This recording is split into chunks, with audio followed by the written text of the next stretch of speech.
Monsters, Inc. Monsters only target kids rich enough to have their own room and closets. Trailer, camp cabin. They have a bunk bed scare in one of the training montages. See two beds in a room a few times when they running or climbing through doors.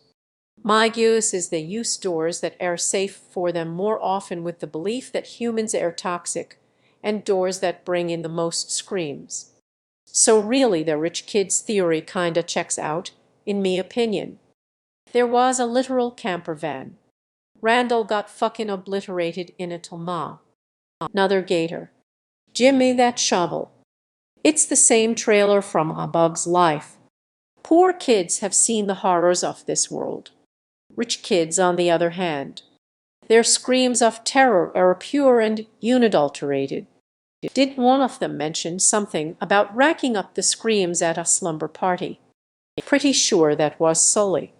Seems like they just randomly generate doors and destroy the ones that don't work well for generating fear. There really is no distinction between closets and bathrooms spatially.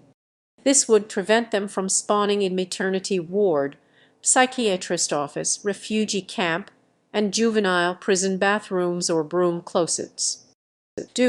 That's not just in the movies. Why would a monster show up under the bed or in the closet if you're sleeping with mom and dad? Anyone knows they only show up when you are alone.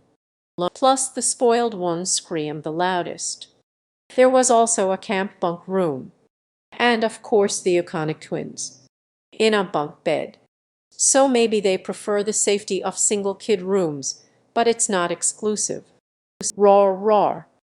They don't target British kids. Illegal closets are rare, we have wardrobes. Yeah, but those kids without their own rooms and closets have seen far worse monsters in real life. They're not scared.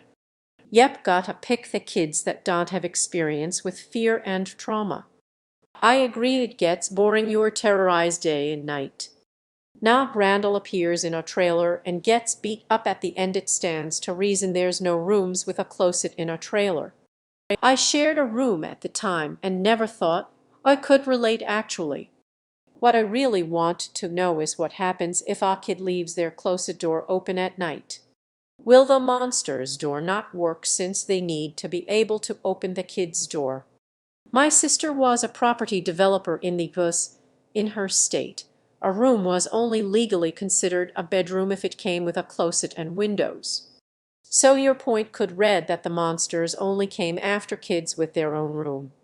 What proportion of kids' sheriffs have their own? I imagine most have their own, but I'm open to correction. The real question is, if they need Scream to power doors to gather Scream, then how did they initially power the first doors? Their job would be nearly as easy if the parents were sleeping in the same room with a gun. Monsters, Inc. targeted the kids that had nothing to worry about. The poor kids got a raw life. Randall, being the antagonist bad guy, attacked a poor kid in a trailer park. Randall demonstrated why it's a bad idea since those kids fight back instead of screaming and cowering. Poor kids have seen the horrors of this world. Rich kids, on the other hand, their screams of terror are pure and unadulterated.